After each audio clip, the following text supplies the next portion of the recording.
તો દિલ્હીમાં આતંકી ઉમરના વધુ એક સીસીટીવી ફૂટેજ સામે આવ્યા છે। બદરપુર બોર્ડર ટોલથી દિલ્હી આવતી કાર નજરે પડી છે। સીસીટીવીમાં એકદમ સ્પષ્ટ દેખાઈ રહ્યો છે આ આતંકી ઉમર। કારમાં પાછળની સીટ પર મોટું બેગ પણ દેખાયું છે। ઉમરે ઓળખ છુપાવવા માટે માસ્ક પહેરેલું નજરે પડી રહ્યું છે। 10 નવેમ્બરના સીસીટીવી હોવાનું સામે આવ્યું છે। તો વધુ એક સીસીટીવી ફૂટેજ સામે આવ્યા છે। 10 નવેમ્બરની સાંજે 7 વાગે દિલ્હીમાં બ્લાસ્ટની ઘટના સામે આવી હતી।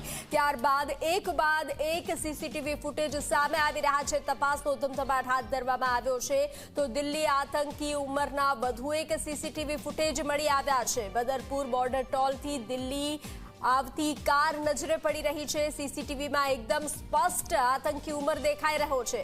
કારમાં પાછળની સીટ પર મોટું બેગ પણ દેખાઈ રહ્યું છે। ઉમરે ઓળખ છુપાવવા માટે માસ્ક પહેરેલું નજરે પડી રહ્યું છે। 10 નવેમ્બરના આ સીસીટીવી ફૂટેજ હોવાનું સામે આવ્યું છે। તો પૂરો પ્લાન કરવામાં આવ્યો હતો।